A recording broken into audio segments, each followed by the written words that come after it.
Well, hello. My name is Dr. Nailah Gilliam. I am the founder of House of Reawakening Minds. As many of you know, House of Reawakening Minds is a center for conscious awareness and awakening. But some of you don't know my history. So I just want to take an opportunity right now because there are so many people who are beginning to speak out about where they are with their beliefs and spirituality. And some people take offense to some of the things that some of, like the ex-pastors and former ministers are saying with regard to what they now believe or don't believe. And I don't think I've ever been really vocal to the extent that I've done a video with regard to where I stand on the issue. However, if you read my posts, you can probably very well tell that I'm on the side of awakening awareness and enlightenment, hence the name of this location where I am, House of Reawakening Minds. But just to give you a little bit about my background, for, well, let me start. I have a doctorate, an earned doctorate in theology. I was very devout in and very devoted to the Christian faith and theology. And in 2001, I founded a ministry. And that ministry began to grow and flourish here in my town, and a lot of amazing men and women and children who were part of that ministry, actually right here in this location where you see other things happening right now. But spontaneously in December 18th, 2010, while at a prayer breakfast at another, given by another ministry, I had an out-of-body experience. Now, many people say, well, what was that? In other words, my body was sitting at the event, but my spirit kind of traveled somewhere else.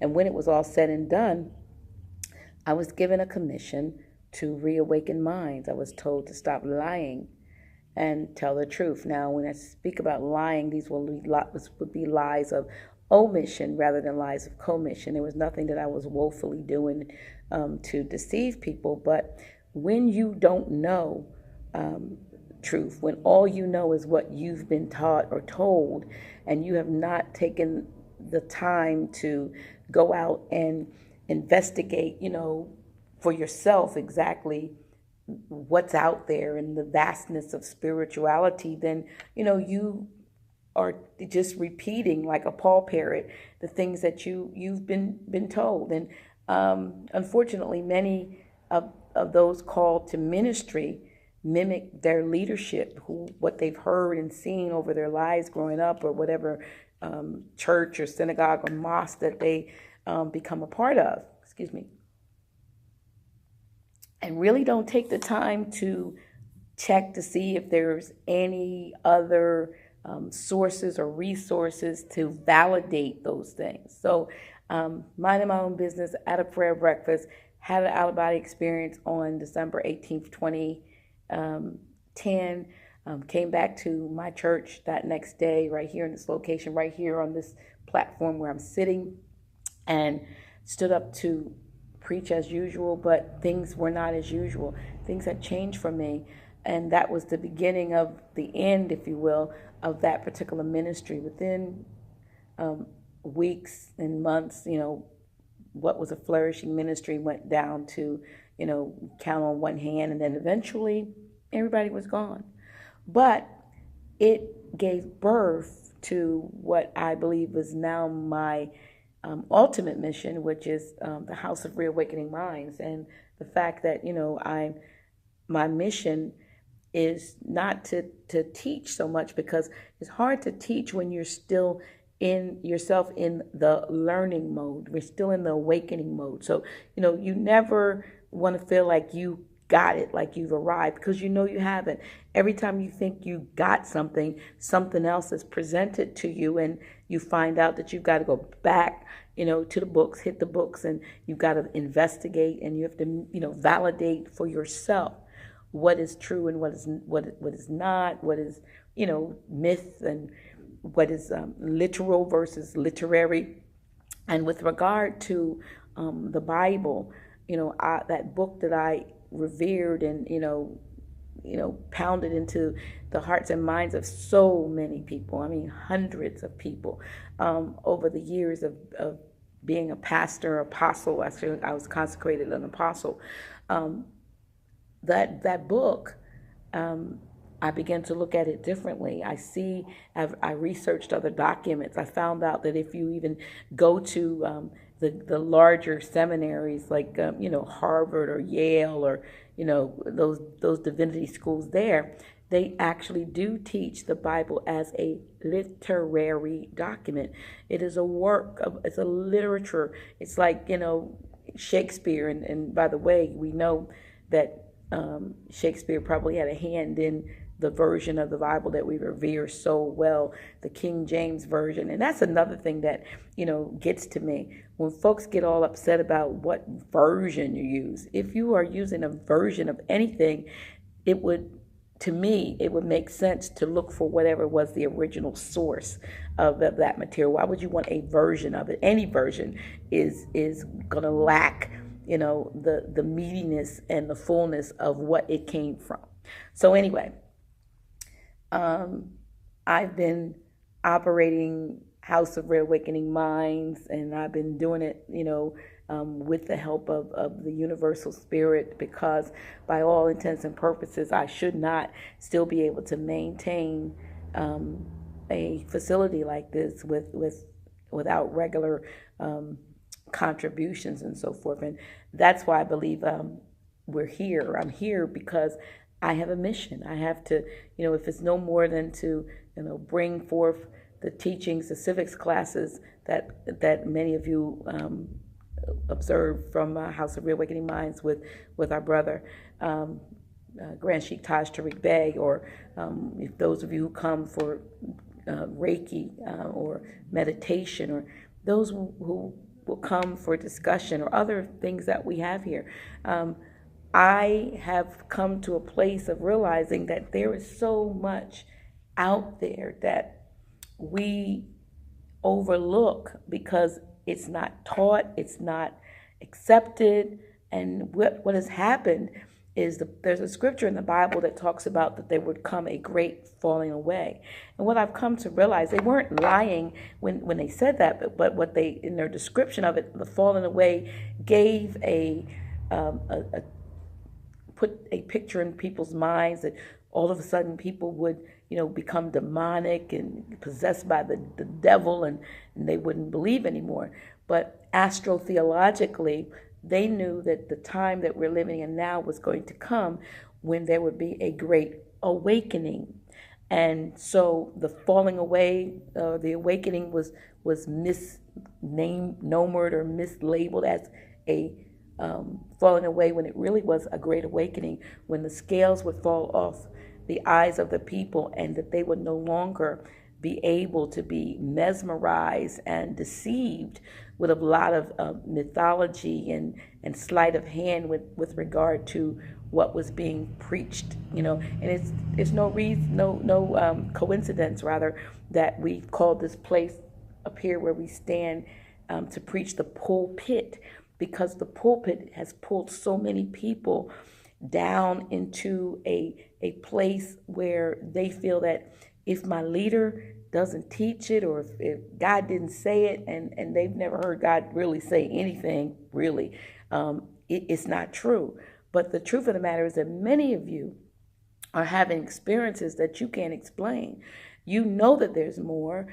You're seeing things on the media, and you realize now that you've been deceived. I mean, they told us years ago when they did the movie The Truman Show that everything was fake. And now we're beginning to see fake news, false flags, things that come and go just to hype up the people and, distract us. So while we're looking over here, they're doing something over there.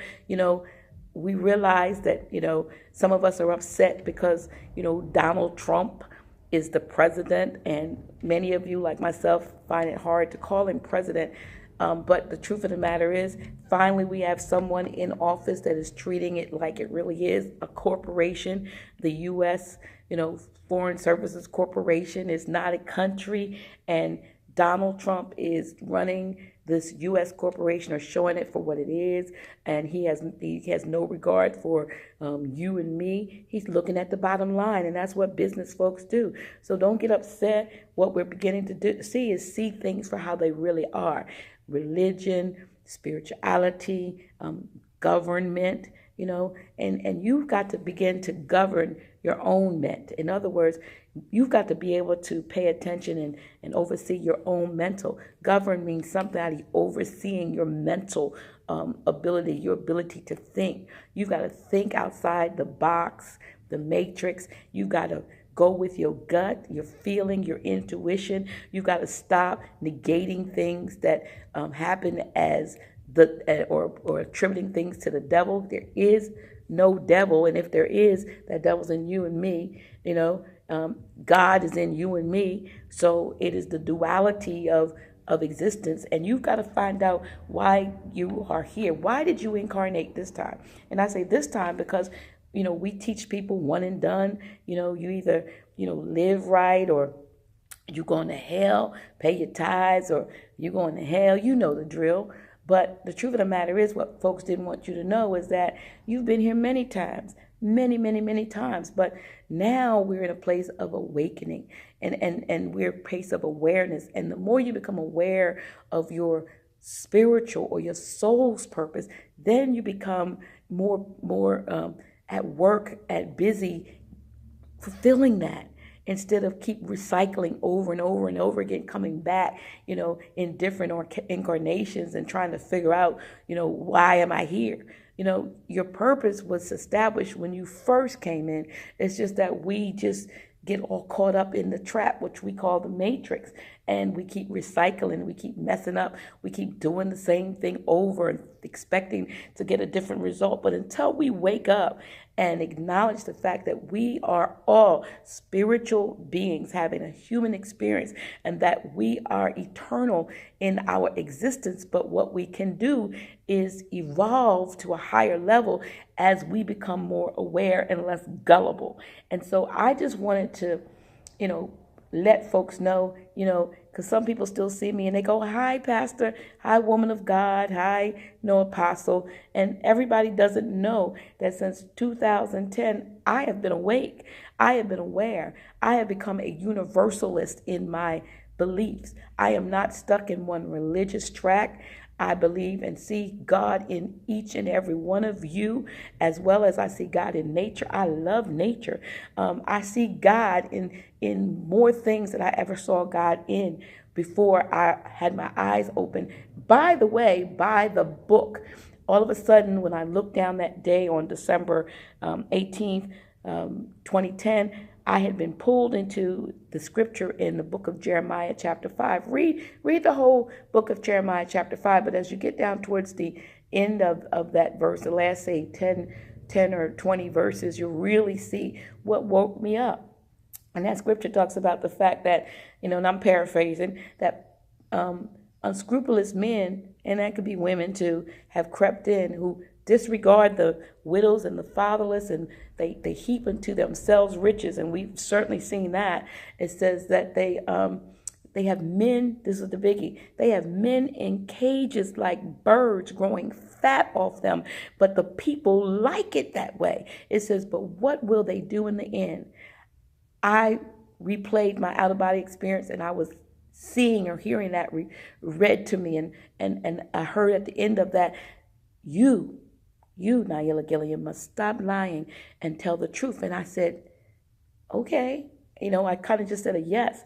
And from that moment on, Spirit has been downloading to me some deep stuff. And I have had the privilege over, the last 6, almost 7, going on 7 years, to meet so many other people who have also either had their eyes open and are now walking out their truth or living out their truth, or who have always known that there were more. And this is a growing group of us. And there's a small group of rulers who are really upset about the fact that the people are waking up. You've seen movies where, you had the gods in Olympus, and they would talk about how, we really need to keep the people in fear, because in fear they will worship us. You've seen some of those movies. And that's the thing that they've been doing. They've been keeping us all, in a fear mode. And once you are in fear, you begin to crumble. You can't be creative. You can't be fearless. You can't be bold. You can't fulfill your purpose if you're fearful of things that may happen or may not, normally will never happen. But fear itself begins to bring on a physiological response in those who are engrossed in that. And that's one of the reasons why there's so much stuff put on the media, on the social media, because they want to strike fear in the hearts of men and women. They know that fear elicits an energy.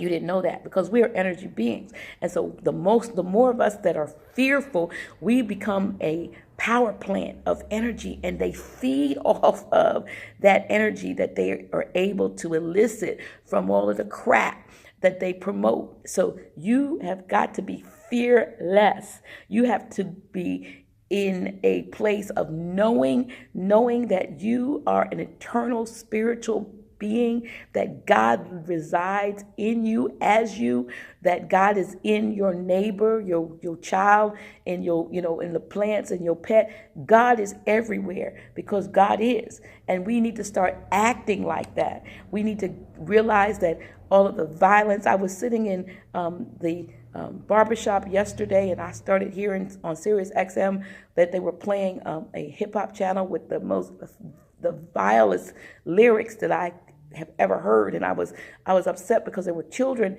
in the barbershop, but I was also upset because my ears were hearing it. And I was thinking, how many people listen to that crap? Because some of the stuff I heard, about I kill an N, anytime I want to, that's the kind of stuff that I feel is getting our children, is programming our young people to not care about life and to go and take another's life for, a few dollars, or for, some disrespect that they feel that they were, was upon them. But we have got to realize that we are being programmed. We are being programmed to be in fear. We are being programmed to kill. We are being programmed to live shorter lifespans, because they, back in the day, we didn't live that long. And now, a person like me, 62, a lot of people didn't get to this, and they certainly didn't look like this, even though I'm not in the best of health right now. So we have got to realize that they're trying to reduce the population by any means necessary. We can kill ourselves off. We'll be poisoned by the chemtrails in the air, the poison that's in the water system, the GMOs that are in the food, and about the negative things that are happening on, the Capitol Hill or wherever, they're operating from, the spiritual suppression, because now we're being suppressed to the point where we don't even, we can't even trust our own feelings, as our spirituality is beginning to bubble up. I mean, our true spirituality, our gifts and what we call anointings. And we start to question it because the church isn't teaching it. They don't embrace that in the mosque or the synagogue, but it's happening with me. So now you think you crazy because you can't get a validation from folks. You have to get your validation from yourself. This thing has got to come from you. And if you feel as if, you are having the rumblings or stirrings that there is more out there, trust me, everybody is on their own time clock and their own timetable. And we are beginning to experience, if you will, the awakening. The clock is alarming more and more every day. Every day I run into people and we begin to talk about what is actually going on in their churches, for instance. Are people attending like they used to? Are they, Are they? Is their attitude as reverent as it used to? And I'm finding out from my conversations with people that there is really an awakening. I'm not going to call it a falling away. People are waking up, so I'm not going to give it that terminology that they gave us, which was that fearful thing. But we need to understand or understand that we have the power to change everything. Awareness brings about the knowledge that you are the creator of your reality. And if you don't want your reality to be one of fear and war and poverty and lack and, young people murdering and, people, police officers shooting people, innocent folk in the streets, all that kind of stuff, stop feeding your mind that imagery, those thoughts, because as you get that stuff in your mind, you begin to create. We create our reality. And so the more people that are thinking the same way, we begin to have what we call groupthink. You know what I mean? And we don't want to have, if we want to think the same way, let us think of ourselves as gods. Let us realize that God is in us. God put God's self in you. God put God's self in me. Doesn't matter about your gender. The gender is just a choice. I realize that I've been many genders. I've been many so-called ethnicities over the courses of my incarnations. And another thing I realize is that a lot of everything that I've done is actually happening simultaneously. I mean, we've been taught about linear time, like everything goes in a chronological order, but there is a multiple, if you will, realities that are going on. I'm somewhere else doing some things that I've always wanted to do. I probably look different and whatever. You too are, a multi-dimensional being. And we are capable of being wherever. Our thoughts now, we're in a place now because everything is changing and speeding up, where we are able to we've seen a lot of synchronicity. That means that, you think of somebody and they call you or they show up, you haven't seen them for a long time, or you want something and all of a sudden somebody's offering it to you out of the blue. We have a divine mind that has been lying dormant because we've given, if you will, our divinity over to others and to another and to the imagery that has been put before us. And so I just wanted to take this opportunity to really be candid about where I am with regard to spirituality and so forth. And I embrace the various modalities that I used to think were taboo before. I embrace my knowing, my gift of intuition. Some of it call it a word of knowledge in the church. It's an intuitive gift. I embrace that. I embrace my ability to lay hands, if you will, and to heal, because I'm a Reiki practitioner. It is energy healing. I embrace the fact that, numbers are really have messages in it. So I embrace numerology, and that in the stars of the heavens, of which we've told throughout many books to watch and so forth, that astrology is an important aspect of not only what's going on, but what and who I am, because I am astrologically laid down to be a certain, or laid out, if you will, to be a certain person, and it's all written in the stars. So I embrace all of those things, and even more, I invite the universe to just give me the full complement of the spiritual gifts and abilities that have been laying dormant in me, that I have ignored and that I have neglected because others have been closed-minded or have not wanted to allow me to live to my fullest potential. And you should be doing the same thing too. Really, I am grateful for this platform to be able to speak my mind. I realize that there is so much more out there that I could ever give to folks. I have thousands of CDs of messages that I've preached over the years, and while some of them still hold merit, because when it comes down to morality and issues of treating fairly and so forth, yeah, that's right. But to bring it and to lace it with fear or folks' money or fiat, whatever you want to call it, having to be into play in order for God to accept or to love or to give us a place in the heavens. We already have a place in the heavens.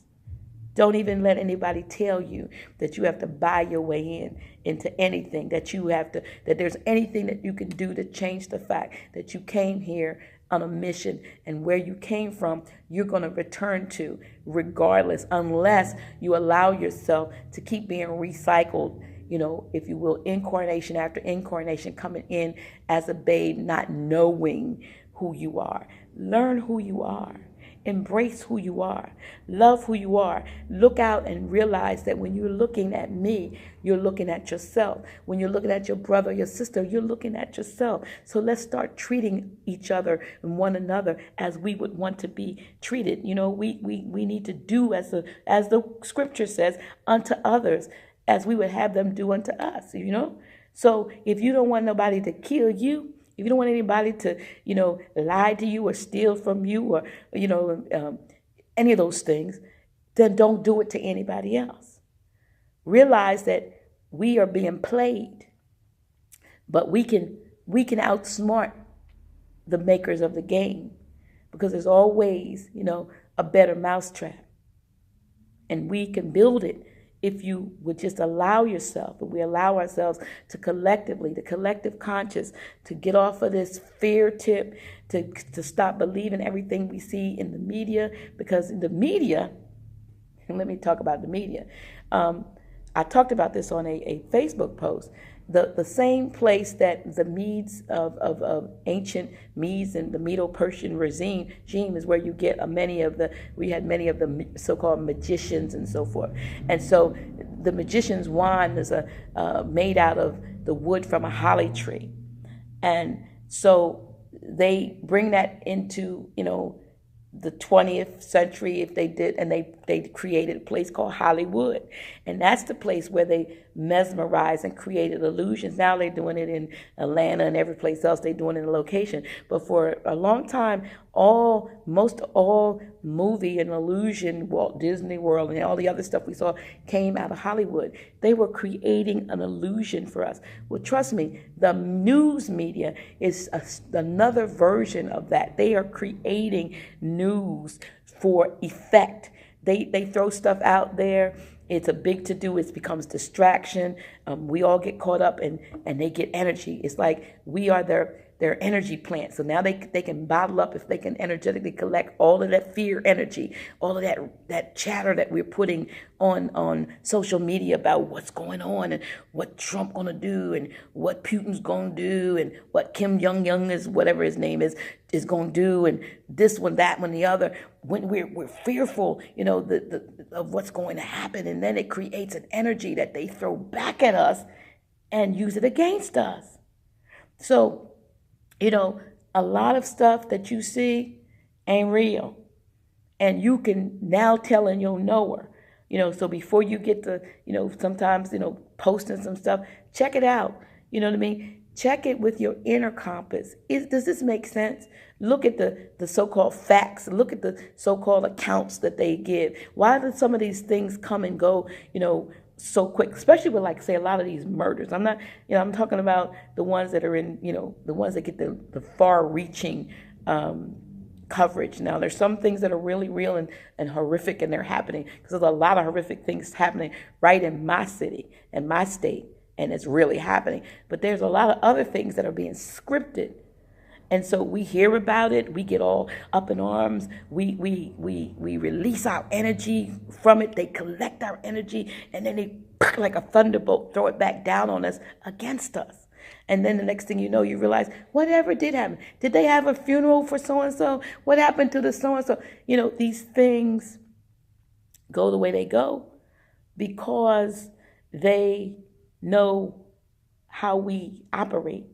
And they've always known, but they also knew that there was going to come a time when people like myself and others would awaken to what they're doing and be, as we say, we get hip to them, and we start telling the folk, listen, don't believe the hype. I mean, we've been told don't believe the hype. Wow, years and years ago, Public Enemy and all those, but it's real, people. Church folk need to stop believing the hype. You need to stop getting caught up in everything. Like I said, there's some stuff that's real, and it's really real. And I know some of my friends have experienced some losses that are so painful. But I'm saying that stuff out, some of that far-fetched stuff, they are creating it. And they want to see us out in the street rioting and acting a fool so that they have a cause to come out or a reason to lock folk up or tear gas people, or even worse, to shoot people like dogs in the street. They want a reason to fill the prisons because the prison industrial complex is real. Really, the new Jim Crow, as they said, the new form of slavery is just pack them all in private prisons. You see? So while we out there acting a fool, that we're providing the supply, if you will, of the demand to fill the prisons. So we've got to all get our minds on the same thing, on love, on creating harmony and unity. We cannot get caught up in the discord. We must exude love, and only love comes from that fourth chakra, the heart chakra. We must operate from our heart. We must take bitterness and hatred out. We must turn off some stuff when it doesn't make sense. If it doesn't sit well with your spirit, then why would you continue to look at it? Why would you share social media posts of young people or any people fighting or people laying dead and things like that? Why would you do that? Why would you perpetuate that? Perpetuate love. I believe that love is the greatest weapon we have of mass construction. You want to build something, then start loving. Start loving unconditionally. Just wake up in the morning and give your own affirmation of love. I will love myself and I will love others as I love myself. You know what I mean?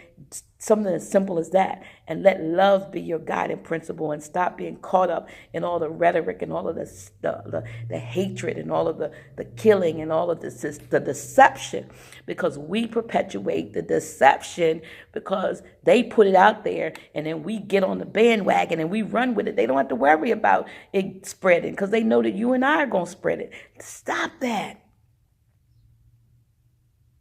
This is who I am today. I am on a mission to reawaken minds, one mind at a time. And like I always say, I say it when I'm here, I say it on my radio show. The big question is, are you awake yet? Are you going to remain asleep just because mama and them asleep? You might have to wake up to be the one, to save them and get them right. So I am going to end this little talk for now, but I really hope that, as a former, because I am no longer pastor, but I am still a minister. I am ordained, if you will. I am a minister of truth and light and love. Coming from me, I hope that you take this message seriously, and I hope that